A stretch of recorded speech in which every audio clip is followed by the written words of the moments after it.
Hi, all. Welcome to the Tuesday afternoon session on the rise of anti-Semitism and anti-Zionism in North America, definitions and effective community responses. Delighted to have with us three very, very good friends, Rachel Fish, Deborah Lauder, and Dov Wilker. I'd like to frame this by indicating where we'll try and go with the presentation.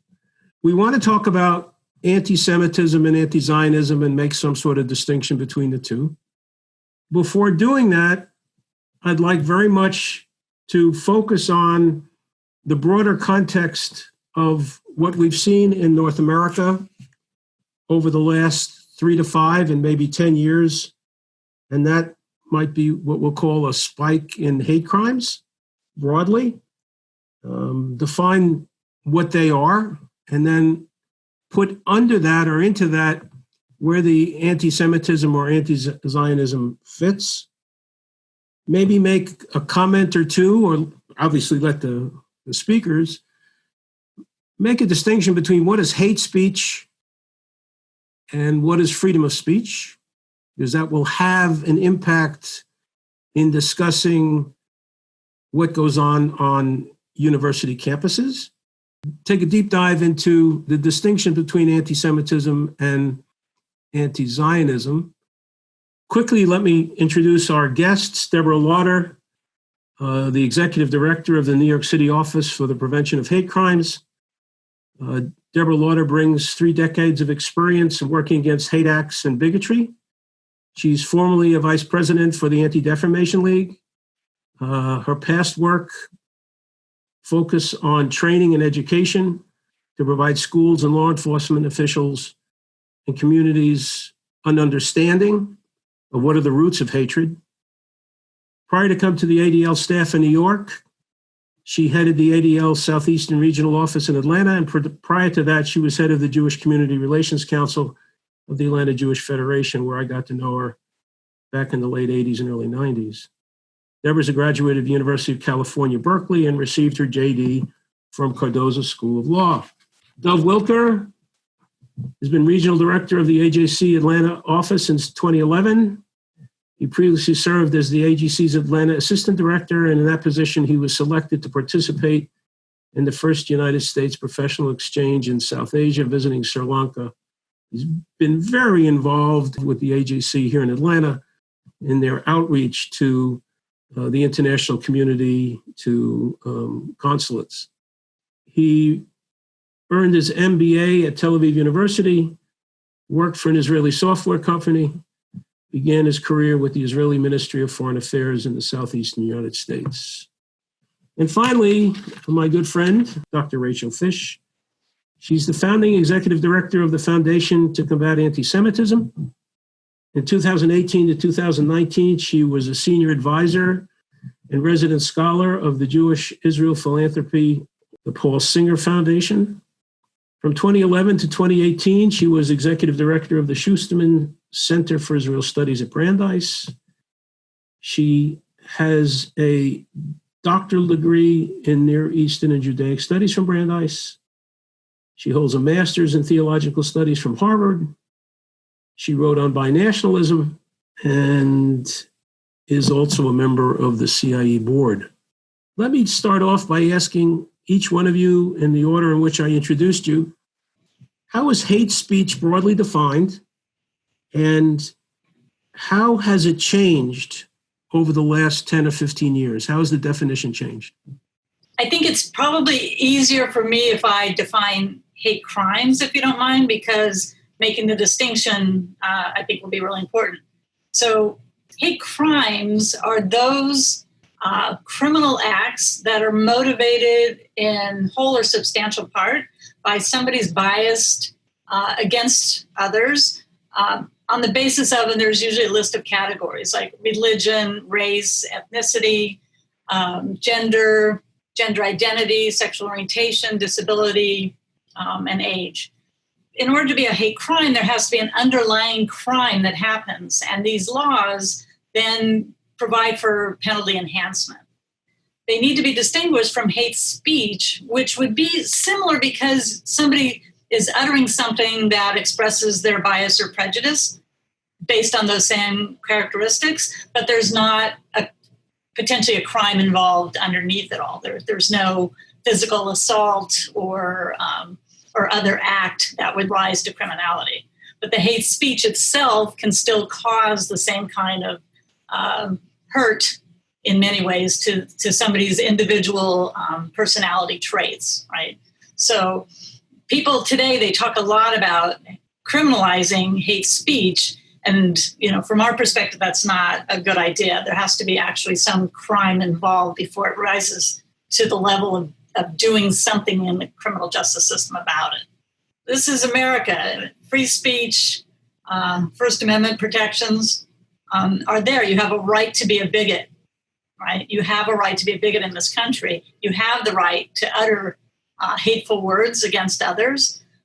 Where my job and where I get, what the stuff that we handle here in New York City under the Office of Prevention of Hate Crime is when it actually rises to criminal. That being said, there's also what we would call, and I think it's important to distinguish, things called bias incidents, where they may not rise to that level, but it's the name calling the hate speech that might be an incident that could give rise to civil penalties or violations of human rights law. In New York, we have a very strong human rights law that somebody could actually sue and get damages under civil law. So the hate speech might end up being a bias incident, but not a hate crime. So it gets a little legalese, but it's an important distinction. Dov, you want to amplify or add to it, please? Deborah mentioned one thing about the free speech in the U.S., and it's so interesting because in dealing with Europeans and European diplomats in particular, it's a totally different ballgame. They literally, the German consul general said to me, probably she'd been here about a month, there was a neo-Nazi rally I'm pointing behind me, right, in North Georgia, right behind me. And she said, I just don't understand. I go, what do you mean you don't understand? She's like, well, how can they say these things and it not be illegal? And I was like, it's protected. And she said, but it's hateful. She said, in Germany, like you can't say anything like that. And we are challenged with understanding the limits, I guess, both the protections of and the limits for the free speech. But in general, when we just passed Georgia last Friday, the governor signed a hate crimes legislation. And it was interesting to watch the debate around the law because the initial bill that was presented was a solid law that would not be considered unconstitutional. And then the lieutenant governor presented a whole new version of the law that had literally 22 different categories of people who could be protected.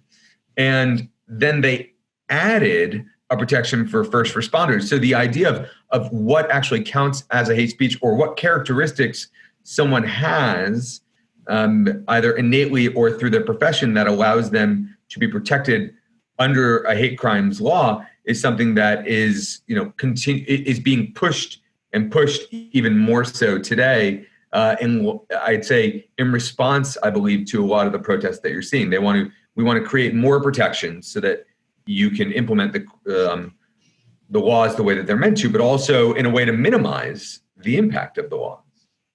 Rachel, in your new position at the Foundation to Combat Anti-Semitism, what have you discovered about the terms hate crime and hate speech that you might not have known before you took this job? What's the essence of it for you as you continue on in this new job of yours? I'm not a lawyer, and I'm not going to pretend to be a lawyer. And there are folks like Deborah who have this expertise. So I don't want to at all overstep. What I would say, Ken, is that from what I'm seeing and what I'm learning is that it's not just about a legal approach. It's also about the zeitgeist. And it doesn't have to turn into a physical crime. It doesn't have to turn into a physical altercation or actual violence. But it's also about the culture and the times in which we're living, in which it is socially acceptable to say things that are specifically hatred toward Jews, and for it to not be condemned by folks in a variety of settings, whether it's college campuses, because it's under the guise of political language, whether it's because of the discussion around freedom of speech, which we know and hold very dear as Americans. We have 4th of July coming up. It's a core principle to our American democratic identity. And at the same time, we know that not all speech is protected to a certain degree. And so what are those limits? And I think the work that I'm doing specifically, which is around the digital space, what is the role of some of these platforms in terms of when hate is promulgated on the social media sites, and what responsibilities do they have, and where does the law intersect with that? And those are really tough questions, and questions that I'm sure Deborah and Dove struggle with. And to be honest, none of us have great answers from what I'm seeing. And all the organizations that are doing really important work, from Deborah's office to AJC to ADL and others, are trying to understand Silicon Valley, trying to make friends where we can and influence and lobby. But it's a challenge, Ken, and we don't have good answers to this. And we also don't necessarily know where all of this is going to go. So I'll say one more thing about hate crimes versus free speech, which is, at least on college campus, when you do see a crime perpetrated directly towards the Jewish community, it's not always clear to administrators, to diversity officers, why this is happening. And students even sometimes have difficulty answering that question, because there is a perception that Jews, at least on most college campuses, are part of a white majority and not part of a vulnerable minority. And by no means do I want American Jewish students pulling out a victim card or playing a game in terms of who has the worst victimization right now. But it is important to note that anti-Semitism isn't understood by many as a form of hatred, as similar forms of bigotry and prejudice are understood. We know that it is socially unacceptable to say, for example, the N-word. It is not okay. We don't do it. That doesn't necessarily hold true for terms towards Jews. So there is a double standard that exists, and there needs to be, in my mind, more work done in order to try to put the anti-Semitism piece in conversation with other forms of hatred. Why has there been a spike in hate crimes? Now, I can list a whole series of them, and you can add to them. Leadership, locally, nationally, internet outlets for preaching hatred, social media networks, all before the pandemic and the economics, the political system, the frustration in not being able to change the political system because it's considered to be paralyzed. The question that's asked in the chat is, would the political climate in the United States be better if all speech wasn't protected? I was a civil rights lawyer, so I'm obviously going to come down on the side of free speech.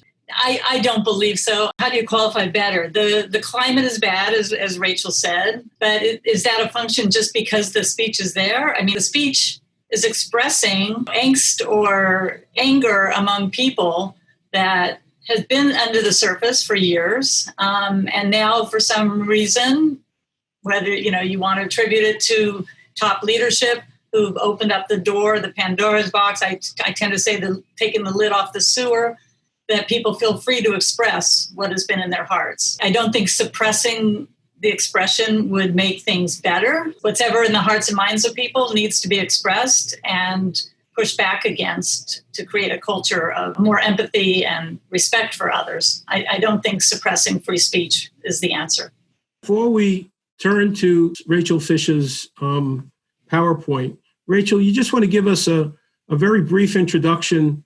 This is very quick. I just wanted to show some examples of the kind of hate speech we're seeing online. If you go to the very front of the PowerPoint, only focusing on social media. So Dove, Deborah, this is not looking at what's happening in Europe. This is not looking at what's happening just in one location. But just to get a sense of the way this plays out on social media, because I would argue that this is a new arena for anti-Semitism, and it is an arena that has allowed for, I think, a lot of divisiveness The Wall Street Journal posted a report that came out by Facebook that Facebook didn't want to share in terms of their research about the kind of divisiveness and tensions that social media platforms were causing rather than creating more democratization trends. And we need to take this into consideration when we think about this being a platform in which this is where many people are. This is where they get their news. It is curated for them. It is based upon algorithms. They are engaging with trolls, not only humans. People have their silos and echo chambers. And there's an erosion in many ways of the civil discourse or public square, so to speak, because you have anonymity. And social media emboldens that. I'm focused primarily on the don't knows. What do I mean by the don't knows? And if you go to the next slide, I'll start to explain. These are just some examples. You can skip through them. You all have seen them and you've been annoyed by them. And it comes from the hard right. Keep going. It comes from the hard left. And we can talk about, the messaging around that. But here's what we did. In January of 2020, just this year, we said we need to understand 13 to 35-year-olds. And dove different from the AJC work survey. We wanted to know about Americans, non-Jews and Jews, and we wanted younger people also. We surveyed about 5,500 folks in those age ranges to get some, so definitely statistically representative, but we wanted to get some attitudinal knowledge about how they think about Jews, Judaism, Israel, and putting anti-Semitism in conversation with other forms of hatred. And then we also wanted to understand how much time people are actually online and how do they engage with these social platforms.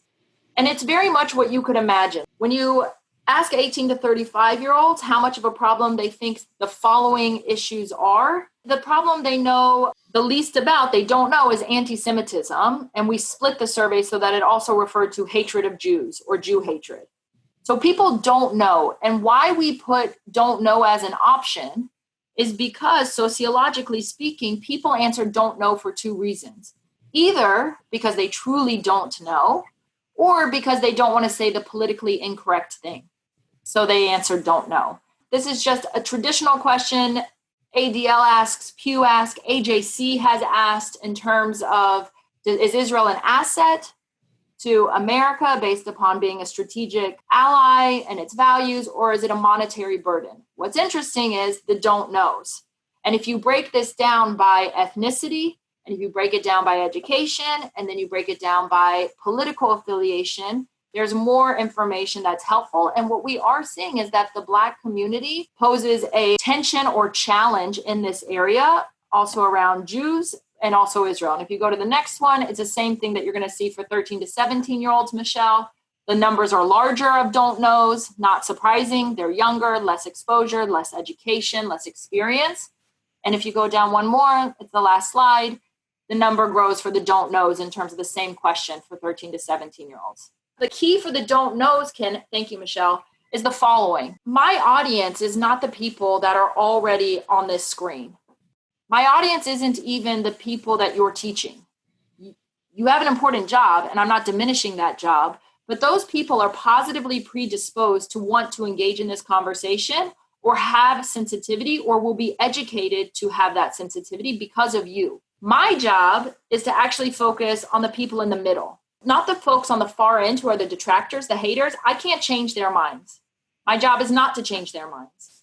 However, what they produce and the contents they create has the ability to go mainstream and be seductive to these folks in the middle who are don't knows, who are seeking community, who are very insecure, who don't have the content knowledge, and don't necessarily have an identity base that is already positively predisposing them to understand what they're hearing when they're hearing it. So my job, literally my job, as I've been told by Mr. Kraft, is that I am supposed to figure out, and I welcome ideas, of how to inoculate these don't knows so that they are not seduced by the messaging of the haters and push them slowly over time to the other end of the spectrum where they become positively predisposed. And so when they hear something, they know it's socially unacceptable and they're willing to do something about it. Any reaction, Deborah? It's the first time I'm seeing your charts, Rachel, but when I looked I didn't understand the distinction between the black and white community. It looks like the percentage were pretty closely aligned in the don't knows. Yeah, so for 18 to 35-year-old, they're a little bit more similar. But for 13 to 17-year-olds, they tend to change dramatically. There were also folks who did research, not from Pew, but Fern Oppenheim's work that looked at, from 2016 for the Conference of Presidents, questions again around character traits around Jews. And what we saw, again, is that Black and Hispanic communities tend to have less exposure to the conversations around Jews, Judaism, and Israel, and are more willing to align themselves with statements like Jews have more loyalty to Israel than the United States. Things like this. That's an example. And we shouldn't be surprised when we see that. And we need to figure out, so how do we address that and educate? And those numbers since 2010 to 16 to the present are only increasing in those communities rather than decreasing in terms of building bridges and creating opportunities for getting to know rather than remaining in that don't know category. It's the first time also that I'm seeing what Rachel's presenting, but I remember the Pew study came out in the last 9 months. And I remember looking specifically at the attitudes of Black Americans, in part because I'm responsible for AJC's Black-Jewish relations portfolio. Unfortunately, it doesn't surprise me. And I think we as a Jewish community, we who work within the Jewish community, who teach within the Jewish community, we think often about the Jewish involvement in the civil rights movement, and we say, oh, well, the Jews were involved in the civil rights movement. We marched with Dr. King. So, of course, the Black community should know all of the issues that we face. But Rachel also said something very interesting before she began on the slides, which was about the whiteness of Jews. You did mention that, right, Rachel? The whiteness of Jews? I talked about Jews being perceived as part of the white majority. Right now on social media, you're seeing a lot of people being called white Jews. And I take great offense to white Jews. And it took me a while to figure it out. And what I felt about it was that by calling a group of us white Jews, it minimizes our Jewishness and our ability to be identified as a minority. It's something that I was fascinated but not surprised by what Rachel provided, because it makes perfect sense to me that the Black community is not familiar with the Jewish community because they only look at us unless they have direct experience. Their indirect experience may not be nearly as great, and the majority of them have nothing because our numbers just don't connect. Rachel, can I ask you to amplify any of your findings, whether on the PowerPoint or other work that you've recently done, of how Israel is perceived or anti-Zionism is perceived, anti-Semitism versus anti-Zionism? First, I'll just say that the majority of folks don't know what anti-Semitism is. I want to be very clear about that. When we talk to folks, they say, well, what's a Semite? And usually I'm anti, so maybe an anti-Semite's not a bad thing. I mean, it's really that simplistic. So that's why I would actually say that there really needs to be a shift in terminology here. And one is a fan of such terminology. I would prefer the use of Jew hatred or hatred of Jews because I think it's much more clear. Anti-Semitism, I don't really love using the term coined by Wilhelm Marr, who coined the term anti-Semitism, who is an anti-Semite. I don't want to give him that much credit. I'd prefer to call it what it is. The other piece of this I would just say is that most people don't know what anti-Zionism is, Ken. You know this, or Zionism alone. If they do know the term Zionism, they assume Zionism relates to some form of racism and apartheid. They don't understand Zionism as a movement for self-determination. So I think we have to be very careful here in terms of what kind of assumptions we make about what people actually know. And then the last thing I will say is that as a historian, anti-Zionism before 1948 was 100% of a credible position within the discourse of Jewish communal life. After the creation of the state in 1948, it's a different story because de facto the state exists. We have a different discourse after that, and we have to then ask ourselves, what does one mean when they say they're an anti-Zionist? Are they only against a Jewish self-determination? Are they against all forms of nationalism, which is very rare to find, but one can find them? And usually we find that there is a double standard that's at play. There's justification for a Jewish state. Historically, we all here know all about that. What Dove and Rachel have said, and Deborah to some degree, is that there's an issue of terms.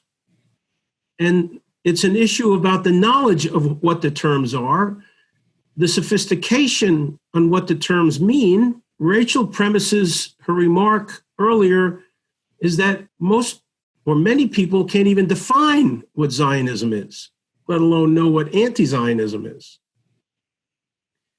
Is this distinction we're seeking to make by saying, is anti-Zionism anti-Semitism? Is that a distinction that's being made and raised for a very small, tiny part of American intellectual community? Is that really an issue that one would find in Bedford-Stuyvesant or in South LA or in Denver or in Dallas or in Coral Gables? Are we just trying to finally put a thread through a real small needle and making a bigger deal than really needs to be made? I'm merely asking. We know that anti-Semitism can be practiced. We know what it looks like. We know what it feels like. I know what it was like to have a swastika on my driveway when my kid was in 9th grade at a private school here in Atlanta. I know what it was for my mother to be forced out of Germany because the teacher said, Juden raus, Jews get out. I know that. Is anti-Zionism something that is overbloated or overstated? My office opened last September, and it was in response to the hate crimes that were happening. Crime was going down in New York City. The number of hate crimes were going up, particularly the ones motivated by anti-Semitism. When I looked at the data, over 50% of those incidents were swastika incidents. I actually can't name for you a single incident that could be identified as an anti-Zionist incident. These were all, just like the unfortunate experience you had with somebody writing a swastika on your driveway. That was motivated by Jew hatred, right? The swastika incidents, they happen primarily in religious communities in Brooklyn, New York, but not exclusively by any means.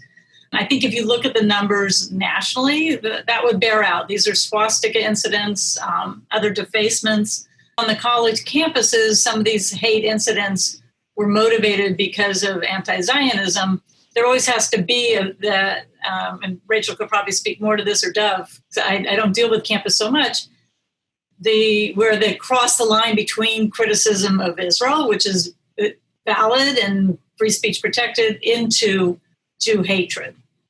Now, I know the civil rights laws changed over the past year, and so Jews are now protected as a religion under certain civil rights protections. But for the most part, the anti-Semitism that we track in this country today, I would not say is primarily motivated because of animosity to Israel. There's other things going on. And I cannot identify for you one pattern of what's causing the spike in the anti-Semitic incidents. Some were kids who didn't really understand the meaning of swastikas. Some were mentally disturbed people who didn't really have capacity to know what they were doing. Some were gentrifying issues. Dove talked a little bit about, Jews, being seen in the context of white privilege, and so acting out against Jews because they're perceived as having power and privilege and property owners and whatnot. So, in my world, the Zionism part, it's not something that shouldn't be troubling, Ken, but I don't think it's, at least in this country, what has caused the spike in anti-Semitic incidents. I think location does matter. I think that if you're a college student sitting in a lecture hall and the professor stands up and says, "You served in the IDF?" And the student says, "Yes." And the professor says, "So how many Palestinian women did you rape and kill?" I feel very comfortable labeling that anti-Semitism. Yeah. and there's no swastika, right, Deborah? Like I'm in agreement with you, and that's what I see. Right. And I'm very clear that that is not about criticism of whether you have annexation or not. Yeah. And I'm very clear that that's not about where a green line is or not. And yes, we could say, Ken, that it doesn't happen as much, that conversation, in the public square, but it absolutely happens on college campuses. And it's not every college campus. I know the book that was recently written by Kenneth Stern, not to be confused with you. And I'm not someone who subscribes to the idea that campuses are burning. But I absolutely think that on college campus, there's a litmus test for how progressive you are. And if you don't check off all the right boxes, which include being strongly against the self-determination of Jews, then you clearly are not woke. You are clearly not progressive. You are clearly part of a community that is interested in human rights violations. And that is extremely hard for students to navigate. And I think part of the reason that's so hard to navigate is precisely because what Deborah is saying, it's not a swastika. We know what everyone can get out there. There can be, a whole coalition of allyship when the swastika is drawn on the campus quad. There usually isn't, just so you know, but there can be, and everyone can get out there and feel good that they're rubbing it off the campus quad. But when it's the conversation I'm talking about, it's around a sense of collective peoplehood. And first of all, most American Jews, and the younger we go, the more you see this, don't understand that sense of peoplehood, because in the American context, it's about your religion. It's not about peoplehood. And so tribalism is seen as a negative. Particularism is seen as a negative, except for every other group where it's cool and acceptable to advocate on behalf of your particular identity, LGBTQ+. Right? Whether it's about race, whether it's about sexuality, gender, whatever it is, not for the Jews. Why isn't that cool, Rachel? Why isn't that cool? Yeah. Why isn't it not cool for the Jews? I do think, again, it goes back to Jews being perceived as white and not being part of a vulnerable minority. I do think it's about this blurring of the lines of political correctness and political language being used. I also think there are certain tropes that have been, whether hijacked is the word, or taken to a very far degree, around post-colonialism, post-imperialism, the idea of Marxism, but not in economic terms. Rather, you strengthen the weak, you weaken the strong. These kinds of ideas that are so crucial and important to understanding how social movements work. But in those capacities, Israel is going to fall short every single time and be seen as the imperialist, the colonialist.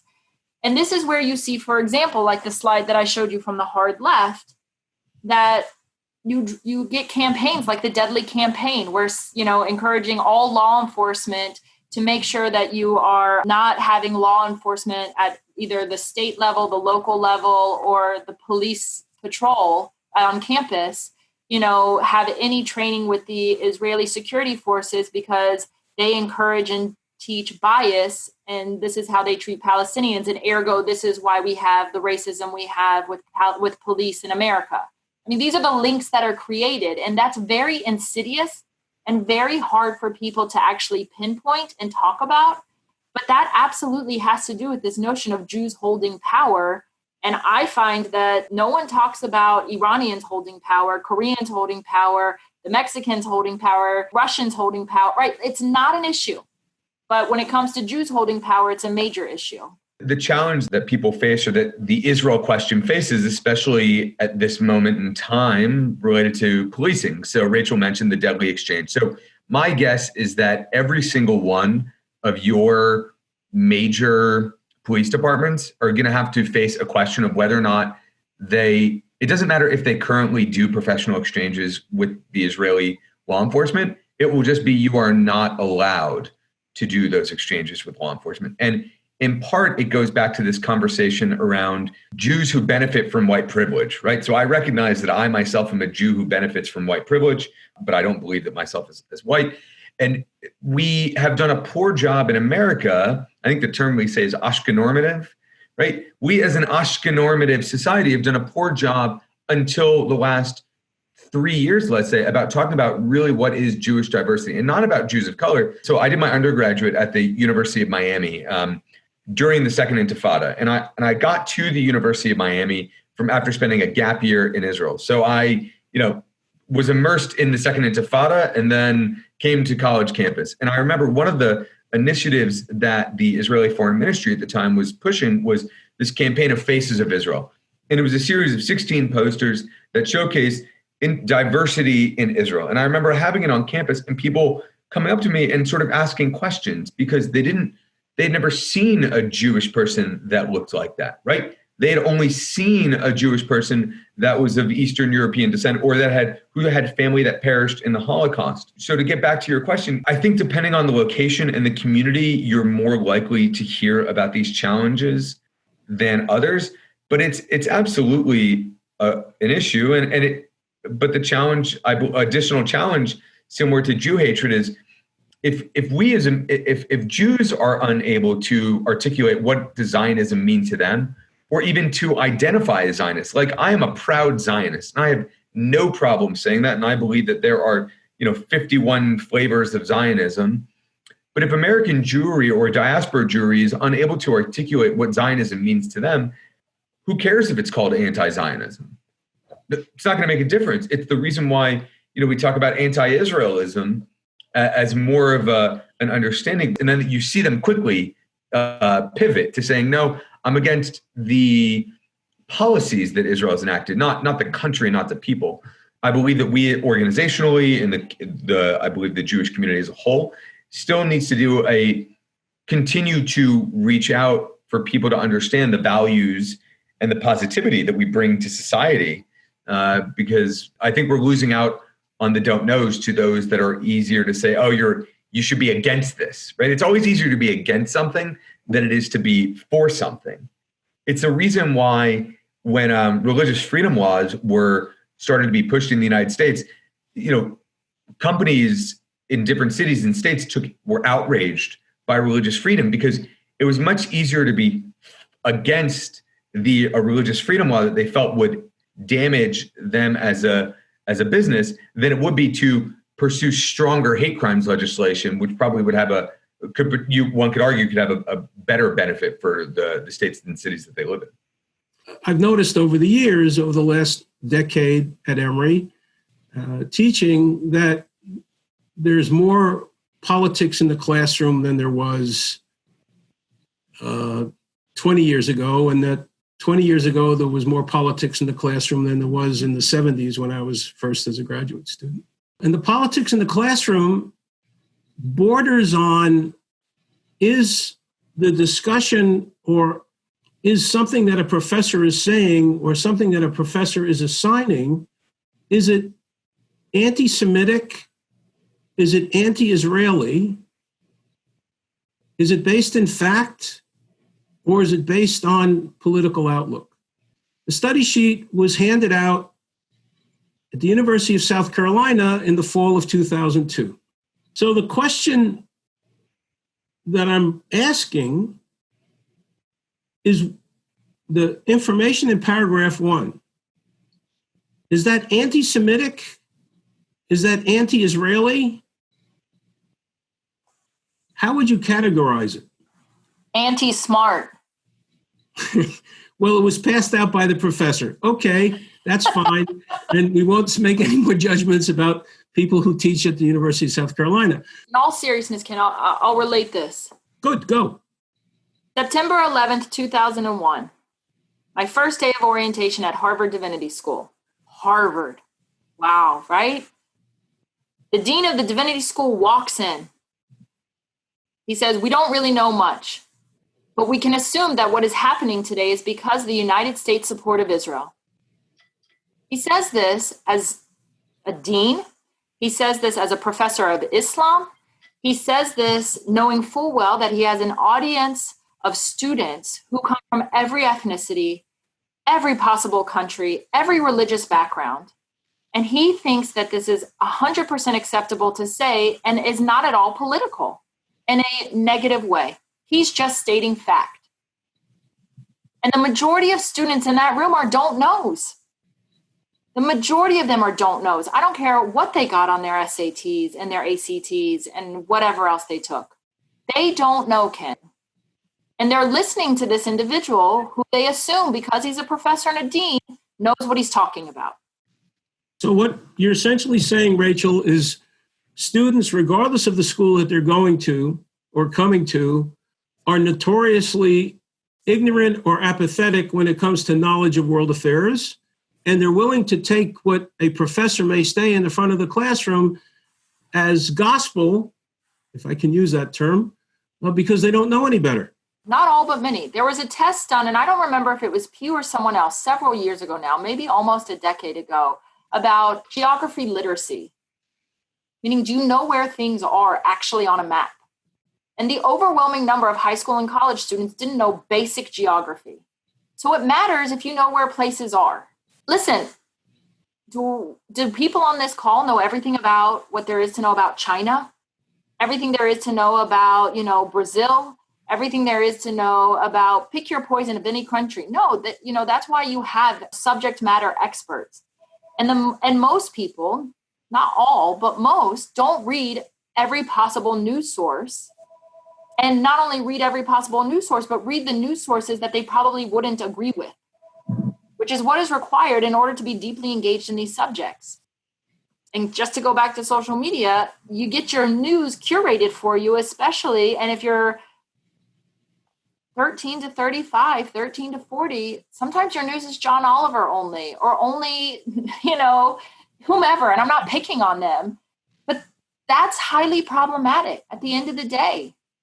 So Rachel, I agree that it's a problematic, but what's the response? For me, it's similar to the response to hate speech, and that is more speech. That Agreed. Right. So you have to confront it with the facts. I mean, I'm trying to remember, Ken, from 2002 when this happened in South Carolina. I was still heading up the ADL office down there, and I think we went into and met with the administration. It led to a whole development of Jewish Studies Department, right? I can tell you what happened with the students. The student contacted his mom. His mom contacted a friend of his, the University of South Carolina, who's on the ADL board. He got in touch with the ADL office here, and the consensus was that the student should go with a friend to see the chairman of the department because there was a midterm that was coming up in a week or 2 weeks.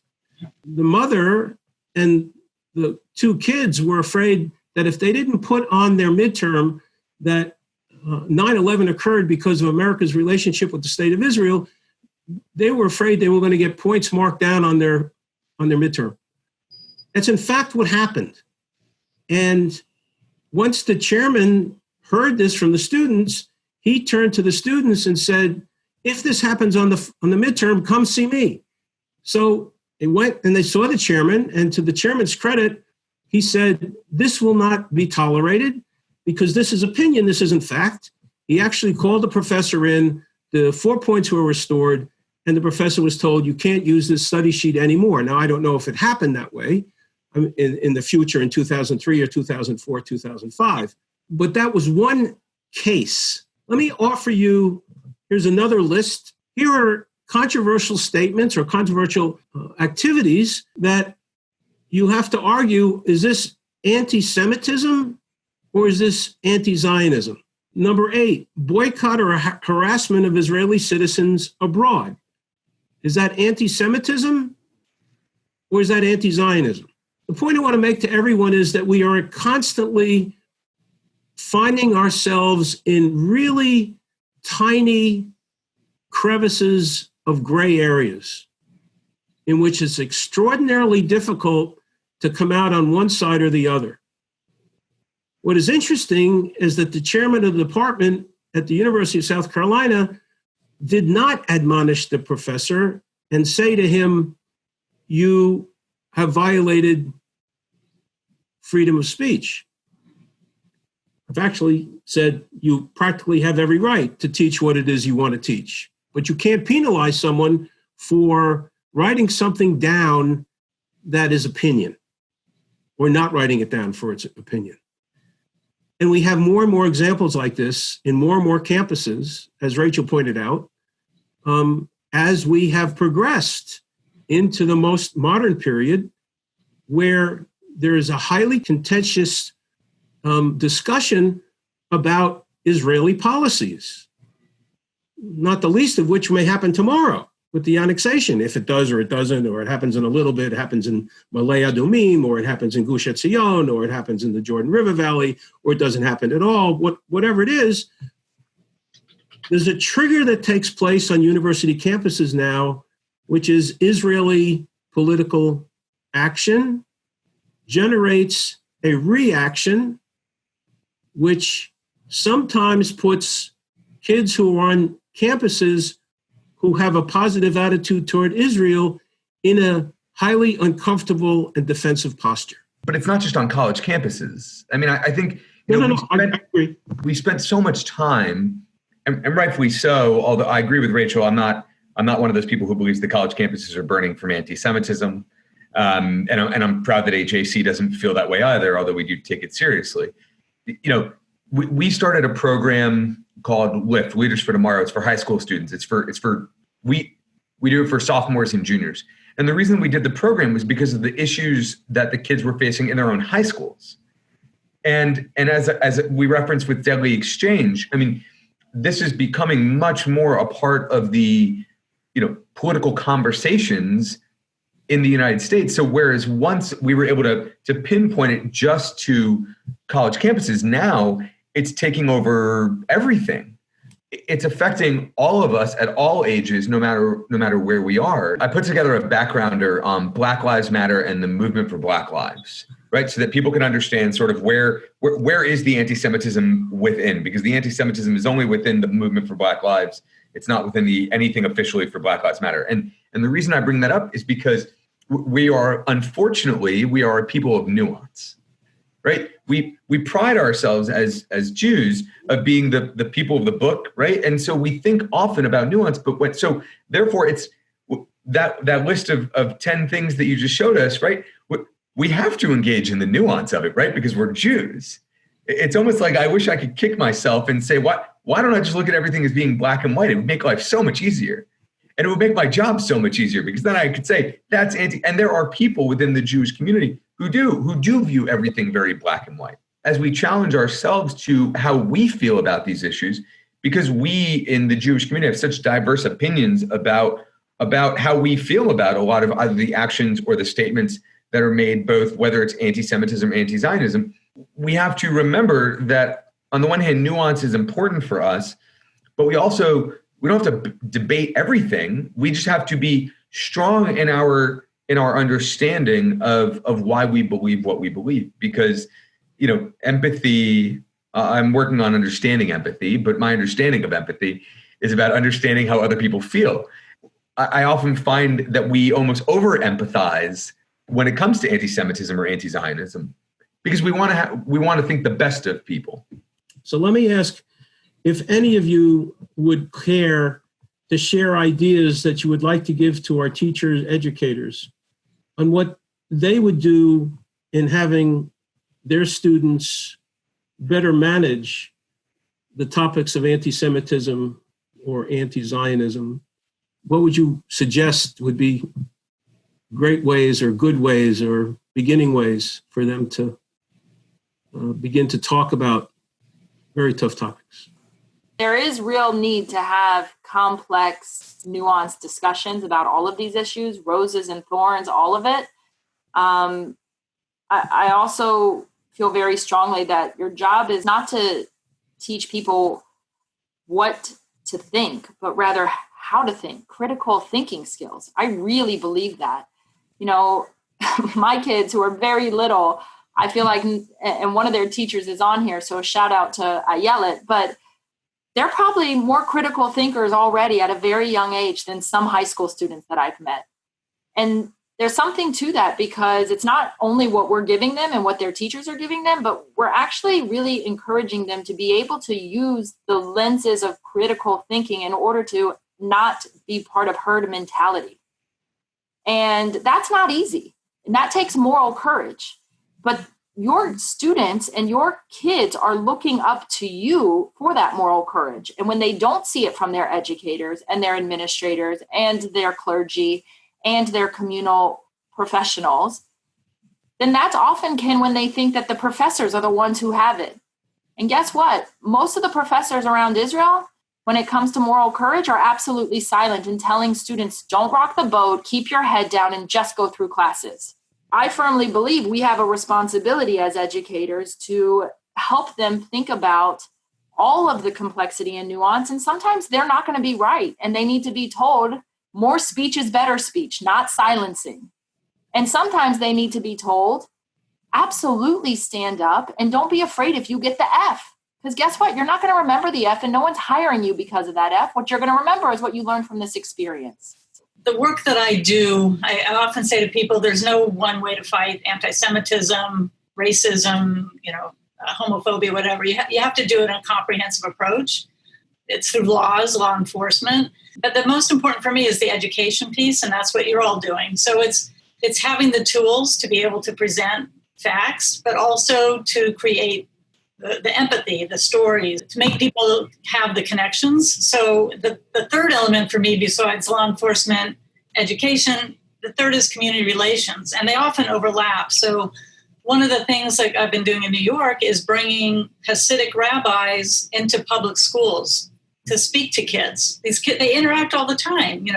These are kids of color who are walking on the street with Hasidic rabbis and others who just don't know who they are. They have these black hats and these black gowns, and they're intimidating for them. And these two communities have not gotten to know each other.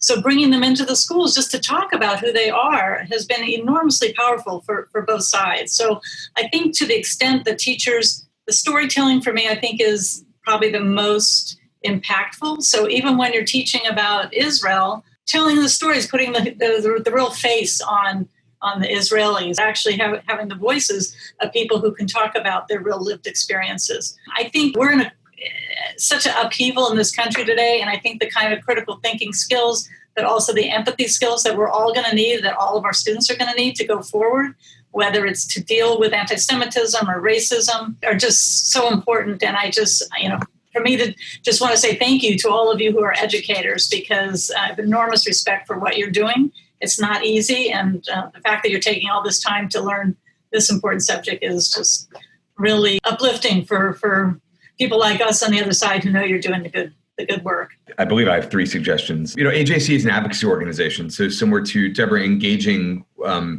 with elected officials, I think is really important. But I think for understanding, we did an exercise with some of my lay leaders, and I asked them to tell me about their first anti-Semitic experience. And it was a room of about 10 people, and we were in person. So we went around the room and person number 7 said, I was having a really difficult time thinking about one, but then I realized that I had one just last week. And that wasn't my first, but that was just the most recent.